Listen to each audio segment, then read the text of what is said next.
Este radioteatro está realizado con voces de inteligencia artificial por completo. Que lo disfruten. Capítulo 5. La tormenta no dejaba de castigar a Gutiérrez y por consecuencia también castigaba al Parque Pereira Iraola. Algún que otro refusilo era la única iluminación que recibía el oscuro y tétrica arbolada en pleno crepúsculo invernal, en tanto que en algún lúgubre lugar del parque, el aterrador árbol en donde se postró Martín para hacer la invocación, las raíces se movían como inquietas, como si algo las molestara. El sangriento tronco se abrió y de él, un ser grotesco y humanoide emergió tambaleante y aturdido como si lo hubieran parido de las mismas entrañas del infierno. Se trataba de un ente envuelto en harapientas vendas, pero que de tanto en tanto se le podía llegar a ver lo que parecía carne quemada y en descomposición. Sus ojos eran amarillentos y sin vida, y de la boca exhalaban aire podrido y fétido, por lo que de entre sus dientes putrefactos exclamó: Brenda. Y al cabo de unos segundos de relajación dijo: Mariano. Después de tener bien en claro sus objetivos, dio media vuelta y le echó un vistazo al árbol, quien ya no mostraba aquella actitud errática. Sus raíces se calmaron y el tronco que lo trajo a la vida se cerró lentamente. Al caminar, este ser parecía tener problemas al andar, pero con cada paso que realizaba, su forma de trasladarse parecía mejorar hasta que al fin se desplazaba de forma gallarda y amenazante entre los árboles del parque. Mismos árboles que parecían tenerle miedo o respeto, ya que daba la impresión de hacerse a un costado de su camino para dejarlo llegar hasta los confines del bosque, arribando al camino centenario que separaba a Gutiérrez del Parque Pereira. Por desgracia para Brenda, ella vivía, junto a sus padres, bien enfrente al mismísimo parque, teniendo unas hermosas vistas cuando estaba de día y bellamente soleado, aunque de noche el panorama era completamente diferente. El camino centenario recibía una pobre iluminación, por lo que después del asfalto no se lograba ver absolutamente nada hacia el parque, pero ni siquiera un solo árbol, y apenas era distinguible el emblemático molino holandés que se hallaba al costado del camino. Si en una noche normal, toda aquella oscuridad era más que abrumadora, ahora que se sumaba la lluvia hacía mucho más sombría aquel instante. Como si todo hubiera estado orquestado, justo en el momento en que Tortura llega al camino centenario, ni un solo auto transitaba por este, por lo que el ser cruzó sin ningún problema la ruta con su bulevar en el medio, mirando fijamente a la casa de Brenda. Otro momento de pasión desenfrenado se sumaba a la extensa lista de relaciones carnales que habían tenido entre esos 2 días encerrados Brenda y Mariano. Vestido con tan solo un calzoncillo, el atlético policía sale de la habitación de la chica y baja hasta la cocina para hacer unos mates, con la casa completamente a oscuras para no llamar la atención de los vecinos, ya que en teoría los dueños de casa estaban en Chascomús con su única hija. El sonido de la lluvia cayendo relajaba los oídos del muchacho mientras llenaba la pava de agua, y cuando mira por la ventana que daba hacia el patio delantero y jardín, Mariano se da cuenta de que el portón estaba completamente abierto, haciendo el típico vaivén por culpa del leve viento que había. Qué pendeja pelotuda. Se olvidó de cerrar bien el portón, no me afanaron la moto de pedo. Acotó el joven, notando desde su posición que su amado vehículo aún estaba donde la había dejado. Enfadado por el supuesto descuido del adolescente, Mariano decide salir por la puerta lateral que daba hacia un garaje donde había estacionado su moto, sabiendo perfectamente que se iba a mojar. El policía abrió la puerta lo más rápido que pudo para que no entrara mucho viento, pero enseguida y sin esperarlo se topó de frente con algo más alto que él y corpulento, alguien salido del más oscuro y retorcido cuento de terror.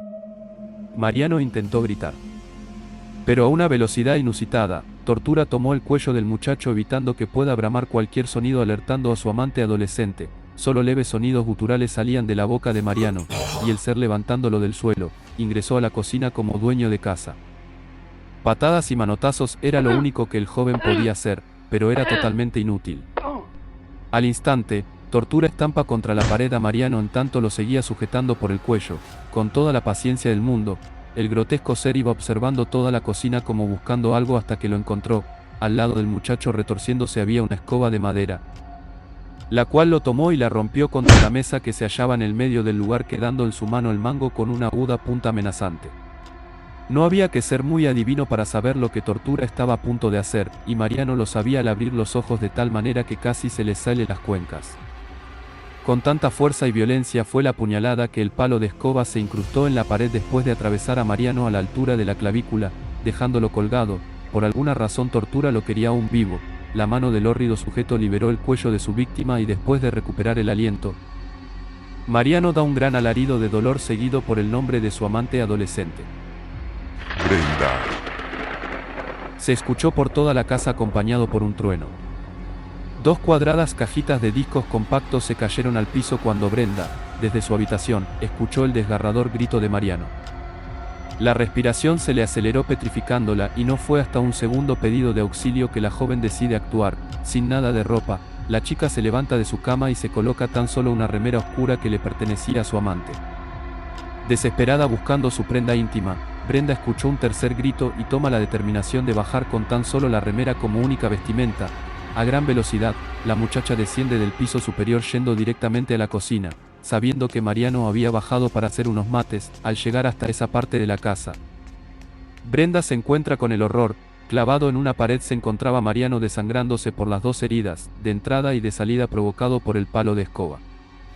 Brenda se desgarra la garganta al gritar sin percatarse en ese segundo, que Mariano intentaba señalarle de que no estaban solos ahí y que algo o alguien estaba al lado de ella. Apenas Brenda se dio cuenta de la señal que le brindaba Mariano, Tortura la tomó de la parte posterior de la cabeza separándola unos centímetros del suelo. La mano de aquel ser le cubría casi todo el cráneo y los gritos desesperados de la joven hacían exasperar a Mariano temiendo lo peor. Soltala, hijo de puta. Si le haces algo te juro que te hago mierda. Vociferaba inútilmente el policía mientras sufría un terrible dolor en su clavícula. Sin importarle para nada lo que el muchacho clavado en la pared decía, Tortura coloca su cara frente a la de Brenda para que ella lo viera a los ojos, esos ojos amarillentos desprovistos de vida y de compasión. Brenda deja de gritar para contemplar el espeluznante ente frente a ella. La joven adolescente solo volvió a bramar cuando Tortura comenzó a oprimir su cráneo, hasta que ningún sonido volvió a salir de sus bellos labios. Mientras Tortura miraba sus ojos claros lagrimeando, este le hacía una profunda incisión con un cuchillo cebollero que sacó de un lujoso exhibidor de madera que había sobre la mesada.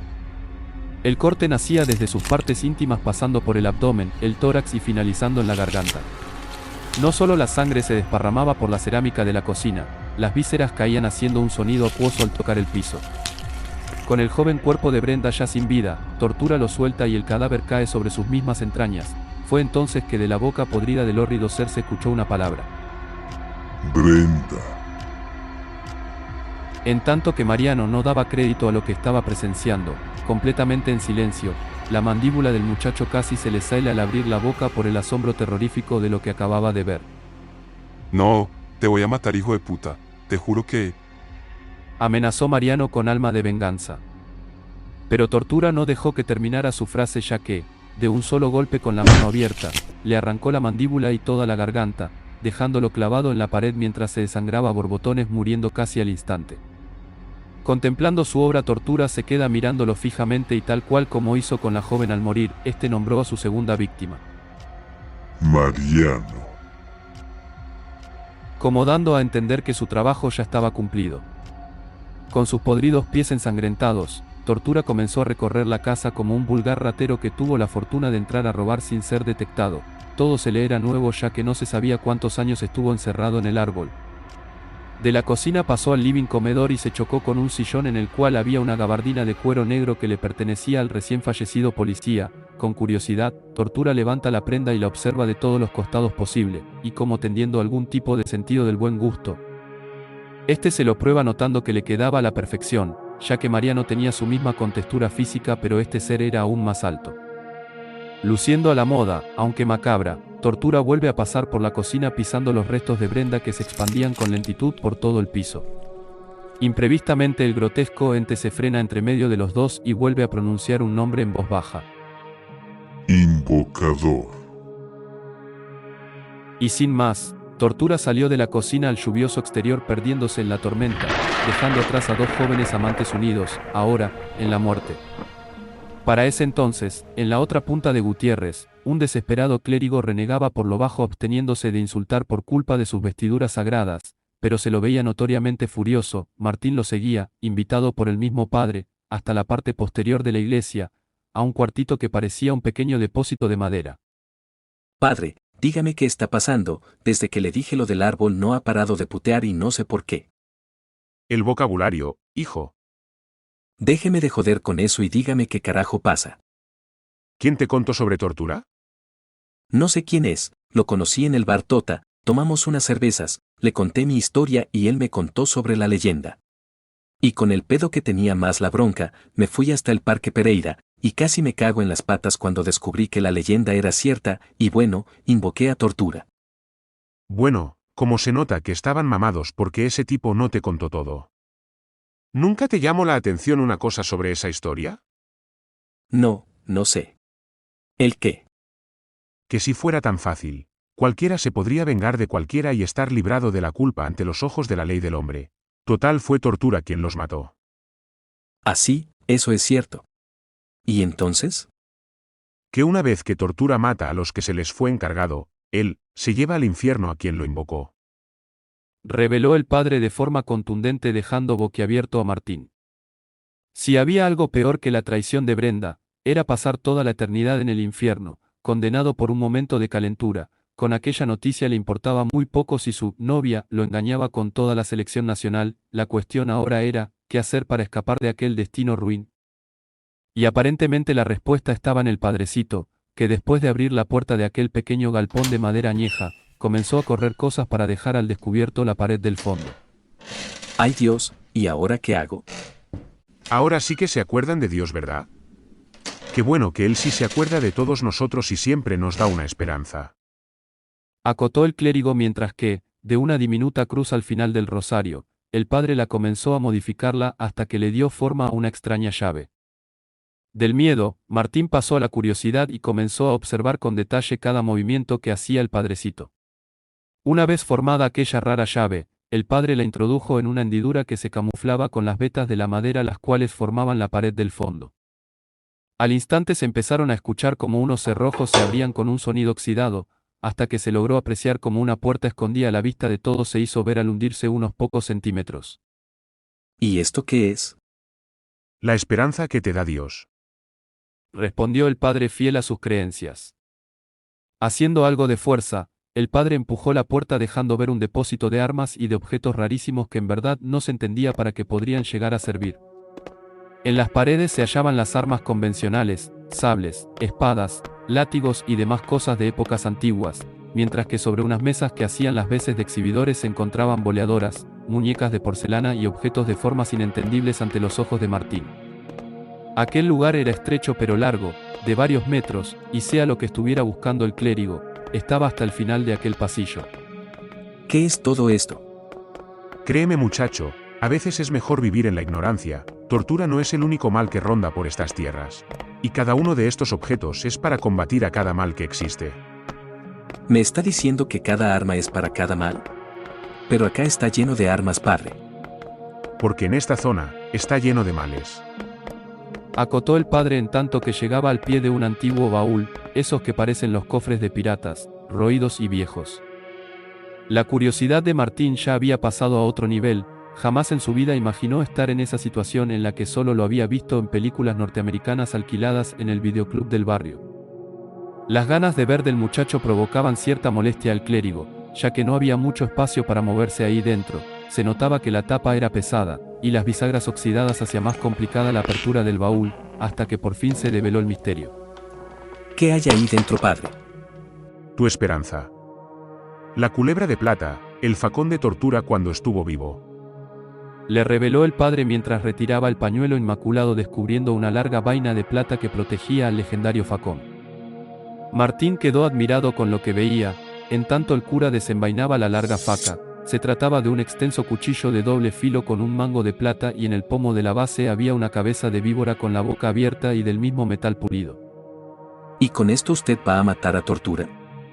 Te voy a decir dos cosas. Primero, Tortura no puede morir, ya está muerto. Solo se lo vuelve a mandar de donde salió. Y segundo, yo no lo voy a hacer, lo vas a hacer tú.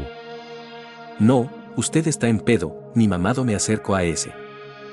Solo puede retornarlo al árbol aquel quien lo invocó, y ese fuiste vos, así que es tu responsabilidad hacerlo. ¿Y qué carajo tengo que hacer con esto? Apuñalarlo en el pecho y lo más cerca que se pueda del árbol del rencor. ¿Tiene que ser sí o sí cerca del árbol? No tengo ni la más puta idea en dónde está, y no me joda con el vocabulario, padre, que estoy demasiado nervioso como para controlar mi jeta. Digamos que te lo dejaré pasar.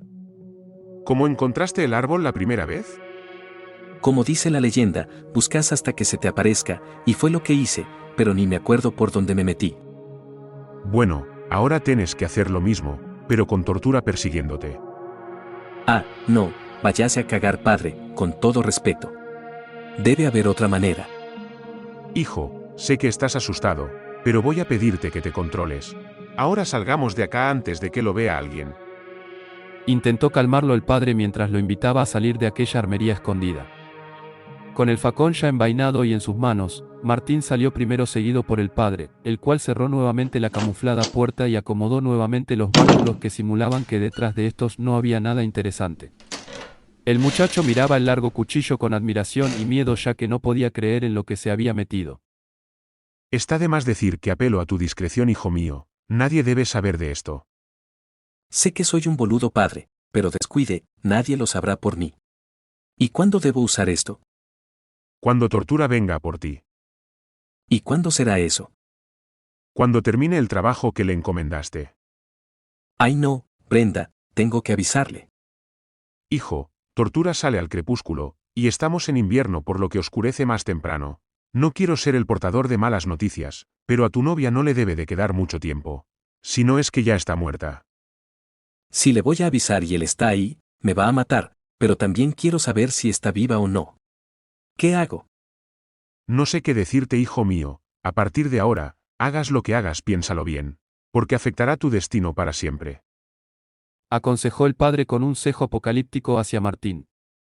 Martín se quedó pensativo por unos minutos hasta que por fin tomó una decisión, y tal como le había dicho el clérigo, iba a incidir en su futuro inmediato, por lo que volvió a envolver a la culebra de plata con el pañuelo blanco y se dirigió hacia la salida de la iglesia seguido por el padre atrás suyo. ¿Qué vas a hacer, hijo? Si ya me confesé con Dios, ahora me confesaré con la justicia, iré a la comisaría. Me parece muy sensato y maduro de tu parte, pero por favor oculta el facón. Es un objeto muy valioso para el Vaticano. Está bien, padre. Dijo Martín mientras levantaba el asiento de la moto, donde debajo había un pequeño compartimiento que hacía las veces de baúl, para luego depositar ahí el legendario facón de Tortura. ¿Y usted qué va a hacer? Iré a buscar más información sobre Tortura en algunos libros que tengo en el fondo, ese que ya sabes. Bien, yo voy a ir a la comisaría, cualquier cosa búsqueme ahí. Advirtió Martín mientras subía a la moto y la arrancaba sin problemas. Las luces de la calle ya estaban encendidas debido a que la oscuridad de la noche ya estaba cubriendo el ambiente, y la lluvia le hacía recordar de que debía colocarse la capucha del buzo para cubrir un poco su visión al conducir. Como alma en pena, Martín manejaba su moto a toda velocidad y después de una cuadra, pasó justo por delante de la sociedad de fomento en donde se encontraban Sofía y sus dos amigas, saliendo del mismo riéndose. Martín las miró brevemente a las tres chicas en tanto que éstas no se dieron por enterada de que el novio de Brenda acababa de pasar frente a ellas. La cuadra de la fábrica de parafina se hacía larga hasta llegar a la calle principal y de ahí solo faltaban un par de minutos para llegar hasta la comisaría. Para ese entonces Martín no tenía ni idea de lo que iba a decir al primer oficial que lo atendiera, pero no le importaba, la idea de imaginarla a Brenda muerta lo impulsaba a seguir adelante, hasta que después de pasar la plaza principal, llegó a la comisaría donde dejó la moto a un costado e ingresó frenético al destacamento. Apenas ingresó fue recibido por una mesa de recepción en donde se encontraba un oficial escribiendo en tanto tomaba unos mates escuchando la radio policial que sonaba a cada rato, de manera impetuosa. Martín se recuesta sobre el mueble de admisión, pero el oficial no se dio ni por enterado de su presencia, este solo hablaba por el radio. Sí, me dijeron que se escucharon algunos gritos. Decía el oficial por el radio. Quizás no sea nada, pero fíjate. Hola, buenas noches, decime, ¿en qué puedo ayudarte? Creo que hay alguien en peligro. ¿Quién está en peligro? Mi novia, creo que está en peligro. Flaco, sé más específico, porque no te entiendo nada. ¿Por qué tu novia está en peligro? No entiendo. ¿Por qué? Porque mandé a alguien a que la mate. ¿Cómo flaco? Mi novia me cagó con un chabón y mandé a alguien para que la matara. ¿Quién es tu novia, flaco? Rosy. Brenda Rossi. Ochoa, la puta madre Ochoa, respóndeme mierda, estoy en la casa de los Rossi, los dueños de la panadería, contesta carajo. Quédate ahí, flaco. Acá estoy, García, ¿qué pasa? Esto es una masacre, La hija del panadero está abierta de arriba a abajo y toda destripada, y en la pared está clavado el pibe nuevo, Saprino, Soprano, ¿cómo era? Cipriano, el oficial Cipriano. Sí, ese, sí, está clavado contra la pared y le falta la mitad de la cara. Manda gente que esto es un desastre, creo que voy a ir a vomitar. Ponete contra la pared, pibe, ponete contra la pared, ¿qué hiciste, boludo? Incriminó enseguida el oficial Ochoa a Martín saliendo detrás de la mesa de recepción mientras sacaba las esposas de su cinturón. Martín no daba crédito a lo que había escuchado, lo que había solicitado en aquel momento de calentura en el Parque Pereira se había hecho realidad, la noticia era rotunda, Brenda estaba muerta y por lo que se apreció, murió de la peor manera posible. Su cuerpo parecía un títere flácido que manejaba a gusto el oficial, con la cara contra la pared, Martín sentía como le colocaban las esposas con las manos en la espalda, pero a él no le importaba, su mente no estaba ahí, trataba de imaginar a Brenda en los mejores momentos de aquel tiempo en que estaban juntos. Antes de que el hermano de Sofía se interponga entre ellos. Una vez esposado, el oficial llevaba a Martín por un corto pasillo con varias puertas que parecían pequeñas oficinas y de algunas de estas salieron más policías al escuchar el escándalo de Ochoa al arrestar a Martín. ¿Qué pasa, Ochoa? ¿Qué hizo este? Escúchame bien, andate vos y la oficial Pérez en la camioneta hasta la casa de los Rossi que parece que le mataron a la hija, y por lo que dijo García, también estaría muerto el pibe nuevo, el oficial Cipriano. ¿Qué? ¿Y este los mató? No, pero parece que el señorito tiene plata para pagar un asesino, dale vayan que parece que García está descompuesto por lo que vio. Exigía Ochoa en tanto escoltaba a Martín hasta una celda de detención. Inmediatamente el oficial, mandado por Ochoa, alerta a Pérez de lo sucedido y ambos salen urgente del edificio, mientras que el típico sonido de las bisagras oxidadas de la puerta de la celda anunciaba que un preso iba a pasar la noche ahí. Es en ese momento que dos oficiales más salen de otra oficina al escuchar lo sucedido por boca de Ochoa. Che Ochoa. ¿Mataron al pibe nuevo? Sí, y a la piba de Rossi, encima los padres están en Chascomús, se viene un quilombo de la puta madre. Escúchame Villalba, llámalo al comisario que está en la sociedad de fomento por el tema de las joditas que se hacen ahí, que venga enseguida, porque la fiscalía va a romper las pelotas cuando se entere de todo esto. Encima en un fin de semana largo. Reflexionaba Ochoa ofuscado. Varios minutos habían pasado ya desde que Ochoa les había ordenado a Galíndez y al agente Pérez que se acercaran hasta la casa de los Rossi para asistir a García. En el lugar del hecho se apreciaba a las luces el patrullero del primer oficial en llegar quien estaba dentro del móvil con un terrible semblante. ¿Cómo estás, García? ¿Un poco mejor? Sí, un poco mejor, nunca vi nada igual, es asqueroso. ¿Dónde están? Entren por el costado, por la puerta lateral de la cocina, tengan cuidado al entrar que está regado de tripas de la chica. Quédate arriba del móvil que vamos nosotros dos, García. No, está bien, ya está, además habrá que acordonar todo, vengan que les muestro. Se ofreció García a ser el guía turístico de un recorrido macabro. Con paso ligero, los tres policías ingresaron en la propiedad motivados por la lluvia que aún seguía cayendo, tal como lo había sugerido García. Los oficiales se adentraron al interior de la vivienda por la puerta lateral que daba a la cocina. El primero en entrar fue Galíndez y la primera escena sangrienta que vio fue a su compañero Cipriano clavado en la pared con la mitad de la cara arrancada de cuajo y bañado de sangre. Al ver esa espeluznante imagen el oficial tuvo que mirar a otro lado por la impresión que le daba, hasta que de atrás suyo se escuchó un gemido lamentoso que provenía de su compañera, la oficial Pérez. Llevándose las manos a la cara al no dar crédito a lo que veía, mientras García se quedaba atrás de ellos sabiendo con lo que se iba a encontrar. Che García, donde está el cuerpo de la chica, acá hay sangre, pero no hay cadáver. Está ahí, entre la mesa y la mesada.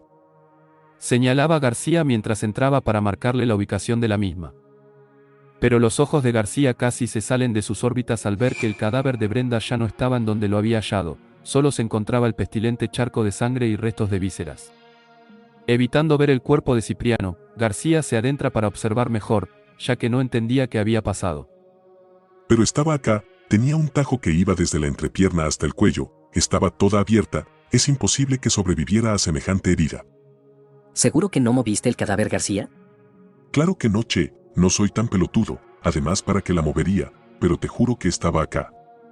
Bueno, paren de discutir y busquemos ese cuerpo antes de que llegue Soto y nos cague a pedo. Bueno, en eso tenés razón. Pero busquemos entre nosotros tres para que no. hasta que Galíndez fue silenciado para siempre por un poderoso y certero corte de un cuchillo cebollero que le cortó casi todo el cuello, llegando prácticamente a la decapitación. La cabeza de Galíndez se separó del cuerpo y no cayó al suelo gracias a un pedazo de músculo que no logró cortarse. Al instante, el cuerpo se desplomó de bruces al suelo provocando los gritos de Pérez, en tanto que García se quedó petrificado y sin habla. Pero el horror apenas comenzaba. De la nada apareció el cadáver de Brenda caminando y con el cuchillo con el cual Tortura la había asesinado. Su aspecto era dantesco, ya que estaba cubierta de sangre seca y caminaba con torpeza debido a que se enredaba sus pies con sus propios intestinos al ser arrastrados por el piso. Enseguida García se sumó a los gritos de Pérez, ya que estaban presenciando algo para lo que jamás habían sido entrenados. Los hermosos ojos sin vida de Brenda los miraba indiferentes, y cuando se quiso acercar a ellos, una vez más sus propias tripas se les enredaba en sus verdosas piernas, por lo que tomó la decisión de juntar sus intestinos con una mano y terminar de cortarlas con el cuchillo que llevaba en la otra. Aquella enredadera de vísceras cayó al piso como si fueran una molesta junta de ramas que entorpecen el camino. La garganta de Pérez empezaba a perder la voz de tanto gritar, sin darse cuenta de que por sentir rechazo al cadáver viviente de Brenda, la oficial se hacía hacia atrás acercándose a los restos de Mariano aún en la pared. No fue hasta que sintió una fuerte mano sujetando su pelo, que el agente Pérez se dio cuenta de que el cuerpo de Cipriano también se había reanimado. Como los gritos de la oficial continuaban, García creía que era por la muerta viviente frente a ellos, por lo que nunca le prestó atención a lo que sucedía detrás de él. Lo único que llamó la atención del agente García fue que Pérez ya no gritaba más. Al girar su cabeza hacia la ubicación en donde se encontraba su compañera, García apreció con horror cómo el cadáver de Cipriano había silenciado a Pérez con el mismo palo de escoba con el que él mismo había estado clavado a la pared. Ahora introducido por la boca de la mujer tan profundo que no era difícil imaginar que aquel palo de madera ya habría atravesado el corazón, matando a la policía. Completamente solo, García ahora sí empezó a gritar, mientras que intentaba sacar su arma reglamentaria del estuche, sin conseguirlo, por el pánico que tenía al verse entre dos muertos vivientes, uno acercándose con un cuchillo cebollero y el otro retirando el palo de escoba de la oficial. Como si fuera una espada retirada de su vaina humana macabra, para cuando García logró sacar su arma, el terror que sentía le había hecho olvidar retirar el seguro, por lo que no logró hacer ni un solo tiro debido a que el cuchillo cebollero ya había penetrado en su cuello, en tanto que la punta del palo de escoba atravesó de lado a lado el cráneo del oficial, provocando su inmediato deceso. Con 3 cadáveres a su alrededor, los 2 muertos vivientes admiraban su obra hasta que se miraron uno al otro y el unísono se escuchó: Invocador. Aunque se apreció mucho mejor en Brenda que en Mariano, ya que este no poseía mandíbula con que articular palabra alguna. Armados con los mismos objetos con los cuales fueron ultrajados y asesinados, estos zombies salieron de la cocina caminando con dirección al portón principal de la propiedad de los Rossi, ganando la calle en penumbras lluviosas. Martín, por otro lado, seguía enajenado y aún esposado en aquella celda de detención, mirando hacia el piso sin aún poder creer lo que estaba viviendo, hasta que la voz del comisario se logró escuchar entrando a la comisaría, intrigado y nervioso. Che Ochoa, ¿qué es eso que me contaste por radio? ¿Mataron a la hija de Rossi? Sí, comisario, ya está confirmado. No sabemos quién fue el autor material, pero sí tenemos al autor intelectual del hecho. ¿Dónde lo tenés? Lo tengo en la celda de detenciones. Le indicó Ochoa mientras lo acompañaba. Con paso firme, los dos se acercaron hasta donde estaba el muchacho, y cuando el comisario lo vio, este se llevó una mano a la frente acompañado de un suspiro de nerviosismo. Ay, Martín, ¿qué carajo hiciste, pendejo? Yo te tengo que cagar a trompadas. ¿Lo conoce, comisario? Sí, es el hijo de una compañera mía de secundaria. Decime, Martín, ¿qué hiciste? Ni idea, comisario, ni idea. Está así desde que se enteró de la muerte de la hija de Rossi. Decime más o menos qué pasó. Hará una hora más o menos. Llamaron haciendo una denuncia de que en la casa de los Rossi se oían gritos. Me pareció raro ya que pensé que estaban en Chascomús, hasta que una segunda llamada me llamó la atención y lo mandé a García a verificar la denuncia. Como 10 minutos después llega el muchacho este diciendo que él la había mandado a matar a la chica Rossi, y justo en ese momento se comunica García con la novedad de que la hija de Rossi estaba muerta junto al oficial nuevo Cipriano, por lo que mandé a Galíndez y Pérez a confirmar los dichos de García. Encima eso, Cipriano muerto, ¿cómo mierda se lo digo a la madre ahora? ¿A quién mierda contrataste para esto, boludo? Le preguntó el comisario Martín. A Martín se le cruzaron un montón de cosas en la cabeza, pero, como le decía la autoridad máxima del destacamento, que hizo un trato con una especie de entidad demoníaca, que mata a quienes odias con una gota de sangre como pago, por más que sea la verdad, sonaba inverosímil y hasta ridículo. No podía decirle aquello, por lo que empezó a mover los labios a ver qué salían de estos, aunque lo complicara aún más. No sé quién es, solo dije que la quería ver muerta y creo que la mató. ¿Qué? ¿Así nomás? No me estás dando nada, Martín, ¿sabes o no sabes quién es? No, la verdad que no sé quién es, estaba en pedo cuando lo dije. Bueno, después vamos a hablar bien vos y yo. Por lo pronto sacale las esposas Ochoa y que se quede acá dentro, que quiero hablar con García y los otros dos a ver qué me dicen de los Rossi. Ordenó el comisario mientras dejaba a Martín solo, en tanto que el cabo Ochoa le sacaba las esposas reja por medio. En verdad no se sabe cuánto tiempo pasó desde que Martín se quedó dormido sentado en cuclillas en un rincón de la celda de detención de la comisaría, realmente necesitaba dormir un poco después de aquella pesadilla en la vida real. La imagen de alguien matando a Brenda lo despertó de repente dando un leve grito que a nadie le importó. Martín solo quería volver a dormir para salir de esa realidad y desear despertar en un nuevo mundo en donde por lo menos Brenda viva así no sea más su pareja, y que todo aquello jamás hubiera sucedido. Pero el comisario lo volvió a la cruda realidad, la verdadera, la que sí o sí debía vivir por la cagada que se había mandado. Propinando todo tipo de insulto, el comisario se fue acercando a la celda de detenciones muy ofuscado. Villalba, fíjate vos si te podés comunicar con García, Galíndez y Pérez que no me responden, esta tormenta de mierda lo está complicando todo. Che Martín, escúchame una cosa, ¿a quién más le contaste que supuestamente mandaste a alguien a matar a la hija de Rossi? Interrogó el comisario en tono de cómplice. Una vez más se produjo un silencio más que incómodo, ya que Martín no sabía si debía decirle que antes de ir a la comisaría, él había ido a confesarse a la iglesia y que el cura de ahí, si le había creído toda su fantástica historia e incluso le había dado más información sobre el ente que él mismo había revivido. Por lo que Martín optó una vez más por la mentira para no involucrar más personas al drama que se estaba gestando. No, a nadie. Me sentí arrepentido y vine derecho para acá. Bueno, quizás te pueda ayudar, escúchame lo que vamos a hacer, te voy a soltar, vamos a decir que entró un chorro a la casa de los Rossi con la información de que no había nadie. Pero se encontró a la piba con Cipriano y los mató, y vos no sabías nada. ¿Y mientras tanto yo qué hago? Vos te vas a tu casa y no hagas nada hasta que te llamemos, en caso que agarremos al tipo que los mató y te incrimine, vos vas a negar todo. Sí, porque por esta mierda te podés comer una perpetua, y sos un pendejo que solo actuó por calentura, ¿estamos? ¿Sí o no? Sí, creo que sí, ¿ya habló con mi vieja? No quiero darle un disgusto, por eso pensé todo esto, para que zafes vos y no llenarme de tanto quilombo yo, ahora le digo a Ochoa que te abra y te vas derecho a tu casa, ¿entendiste? Reafirmó su orden el comisario. Martín afirmó con la cabeza, aunque no estaba muy de acuerdo, algo en su interior le decía que quizás aquel lugar no era tan malo para quedarse resguardado. El oficial Ochoa cumplió con la orden dada por su superior y le abrió la celda de detención para que después el muchacho quedara libre. El comisario te espera ahí, es su oficina, habla un poco más con vos y te podés ir. Le dijo el oficial mientras le indicaba con la cabeza la ubicación de la dicha oficina. Martín se iba acomodando la campera de jean ya que la percibía algo pesada y a la vez sentía frío porque su ropa se le estaba secando sobre su cuerpo.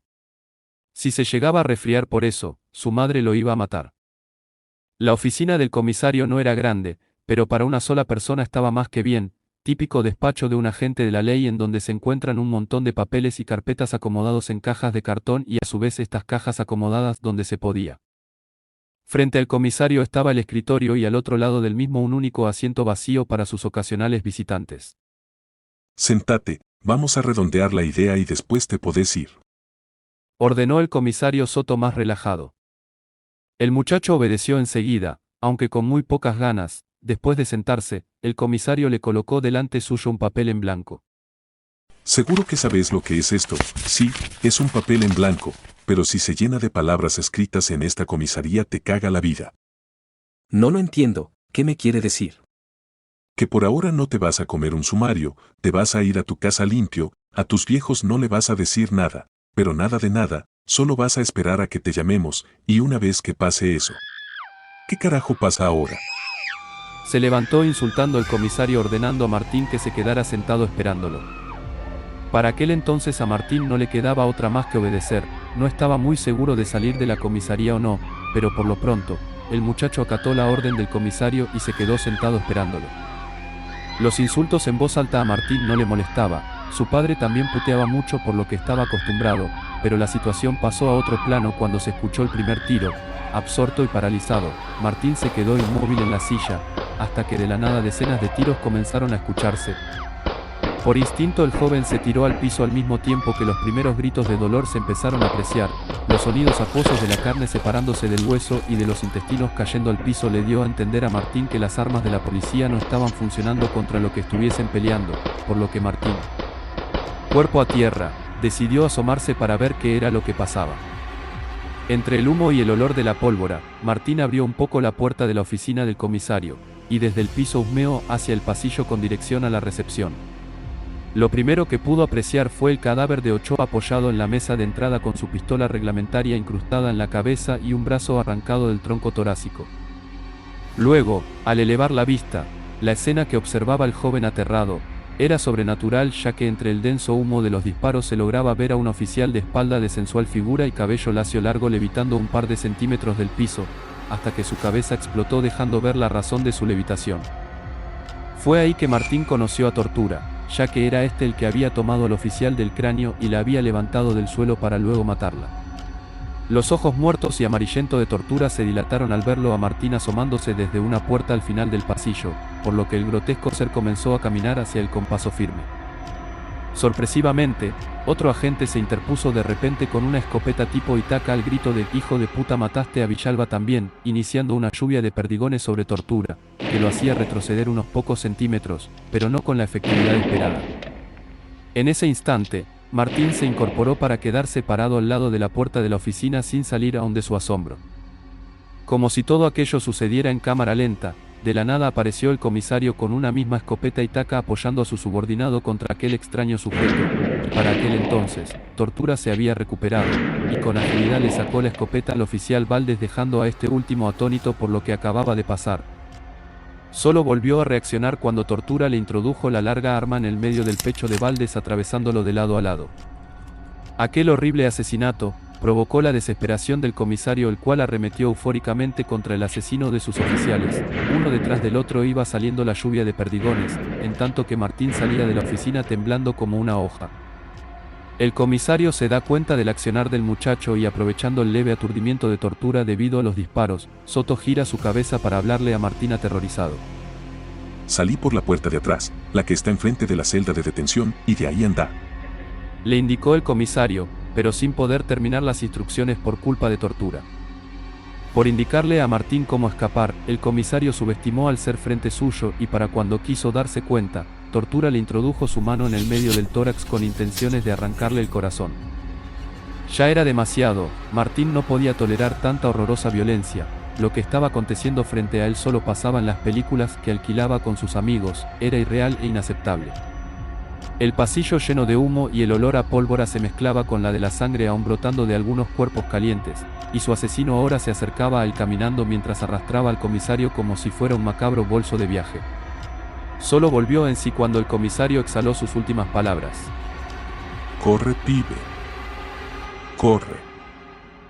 Esa frase fue el interruptor para activar todas las funciones de su cuerpo y poder volver a dominarlo, por lo que a toda velocidad hizo lo que le había dicho anteriormente el comisario antes de que lo ultrajara Tortura. Efectivamente, frente a la celda de detenciones se encontraba una puerta de chapa que apenas estaba cerrada con un cerrojo sin candado. Una vez que Martín llegó a la puerta, intentó tirar de este, pero no se abría, y la desesperación comenzó a actuar cuando Tortura se hizo ver en su visión periférica, no importaba cuánta fuerza hiciera. Martín simplemente no podía abrir la puerta. Empujar. Se escuchó decir de labios del comisario quien era arrastrado, sujetado firmemente por el esternón de la mano derecha de Tortura. Casi insultándose a sí mismo, Martín empuja la puerta y ésta se abra con tanta facilidad que daba la impresión de que aquel umbral quería que Martín se escapara. Ahora de frente, había un playón con vehículos chocados, algunos encima de otros muy destrozados. Otra vez se le volvió a empapar la campera de Jin, pero no había tiempo para el detalle de la humedad y la lluvia. Rápidamente Martín cerró con violencia la puerta y aprovechando una estructura de metal que estaba al lado de la salida, el muchacho usó toda su fuerza para empujarla y lograr que caiga sobre la puerta de chapa trabándola. La muy tenue luz de la iluminaria de la calle apenas brindaba claridad a ese playón y la lluvia tampoco ayudaba mucho que digamos, el cuello de Martín giraba para todos lados. ¿A dónde ir ahora? Pregunta que jamás fue contestada ya que el primer golpe contra la puerta de chapa bloqueada con aquella estructura, hizo que Martín actuara más por instinto que por lógica. Para aquel entonces lo único que el muchacho quería hacer era alejarse y optó por escalar los autos apilados hasta que se topó con una pared medianera que daba a la parte trasera de la unidad de primeros auxilios de Gutiérrez. Apenas Martín pisó el verde césped, se escuchó del otro lado un poderoso golpe de empuje que le dio a entender que Tortura ya había abierto la puerta, por lo que el muchacho, al conocer el terreno, buscó la entrada de la ambulancia que se hallaba a un costado de la salita, sabiendo perfectamente que, si lograba saltar el alambrado ganaría la calle, y de ahí para cualquier lado. Invocador. Se escuchó nombrar por todos lados saliendo de la boca podrida de Tortura. Aquel grito aterró al muchacho, ya que lo hizo entender de que ahora iría por él, vaya a donde vaya hasta capturarlo y llevárselo al infierno, tal cual como le contó el padre de la iglesia. Como lo había planeado, Martín se dirigió hasta el garaje donde se encontraba la ambulancia lavándose con la lluvia. Con sigilo, el joven se acercó al alambrado y se da cuenta que los agentes de salud estaban afuera mirando hacia la comisaría por los gritos y disparos que se escuchaban. Pero no se animaban a actuar ya que el gutural rugido de Tortura los había paralizado. Martín aprovechó inteligentemente aquella distracción, con cautela logra saltar el alambrado que en realidad no era un gran obstáculo. Ya en la calle, Martín comenzó a correr hacia una esquina tratando de alejarse lo más que podía de la zona de conflicto, hasta que un sonido muy familiar para él, trajo calma a sus alterados nervios. A la distancia, una moto de baja cilindrada, igual a la de él, se le acercaba a una velocidad moderada. Se trataba de uno de sus compañeros motociclistas y amigo de Birras, que lo reconoció más por la moto, que por la cara, ya que estaba cubierto por una gorra y encima de esta, una capucha. Nacho para, soy yo Martín. Martín, ¿qué haces acá, boludo? Arrancá bola, arrancá. Increpó Martín subiéndose a la parte trasera del asiento mientras incitaba a Nacho a que acelere. ¿Qué pasa, pelotudo? Decime. Arrancá y te cuento, carajo, que me están persiguiendo. Volvió a increpar Martín golpeándole el hombro para que acelere la moto. Al escuchar que alguien lo perseguía, Nacho aceleró su vehículo a todo lo que podía, por obra y gracia de la buena suerte. La calle húmeda estaba sin tránsito por lo que la huida fue fluida y rápida hasta llegar a una avenida llamada Camino Real. Fue en esta calle en donde Nacho viró hacia la izquierda y volvió a acelerar. ¿Qué pasó, boludo? Contame. Es un flaco alto, no sé lo que quería. ¿Vos para dónde ibas? Yo estoy yendo para lo de Sergio, nos íbamos a juntar en su casa para hacer la previa y de ahí nos íbamos a la joda de la sociedad. ¿Al final se va a hacer la joda? Sí, me lo confirmó Alma hará una hora más o menos, viste que estoy saliendo con ella ahora. Por cierto, las chicas están recaliente con vos, loco. Supuestamente vos tenés que ir a cobrar las entradas y ni te apareciste por allá. Créeme que me importa un carajo lo que piensen de mí ellas ahora, estoy metido en un quilombo enorme. Che Nacho, necesito que me hagas una gauchada. ¿Con? Préstame la moto, quiero ir hasta lo de Brenda a ver una cosa. ¿Mi moto? ¿Y qué pasó con la tuya? Respondió reacio Nacho ante el pedido de su compañero de Birras. Otra vez Martín tenía que recurrir a la mentira, ya que la moto había quedado en la entrada de la comisaría, y ni mamado iba a volver ahí sabiendo que aquel espectro aterrador lo estaba persiguiendo y más al saber que todos los policías estaban muertos. La dejé en mi casa, le tengo que ajustar la cadena. Loco, pero vos sos re salvaje manejando, y el caño de escape es nuevo. Dale loco, no te pongas la gorra, solo voy hasta la casa de Brenda y vuelvo a lo de Sergio, de última la llevo a la sociedad, sí o sí tengo que ir allá. Intentaba Martín convencerlo por todos los medios posibles con tal de que le preste su moto. Un silencio se produjo entre ellos dos que solo se veía afectado por el sonido del caño de escape nuevo y flamante de la moto de Nacho. El dueño del vehículo conducía más que dubitativo, ya que, para todo adolescente, la moto era lo más preciado que poseían. El viaje terminó en unos complejos de casas, todas iguales, que se ubicaban a lo largo del camino real. Una de estas casas pertenecía a Sergio. Los dos jóvenes se detuvieron frente al portón de la vivienda sin bajarse de la moto. Martín esperaba una respuesta y Nacho esperaba no tomar una mala decisión. Ojo con los lomos de burros. Y me la cuidas, loco. Olvídate, loco, mil gracias, pa, quédate tranquilo que la voy a cuidar como si fuera mía. Yo voy, miro algo y vuelvo, y si veo que se me hace tarde la llevo a la sociedad. Ta, solo cuídamela nomás. Listo, yo te la cuido, loco, mil gracias. Terminaba de agradecer Martín, acelerando a fondo el vehículo, haciendo que Nacho se arrepintiera de habérsela prestado. Fin del capítulo 5. Si te gustó el relato, dale like, comparte en tus redes. Suscríbete y activa la campanita para el próximo relato. Hasta pronto.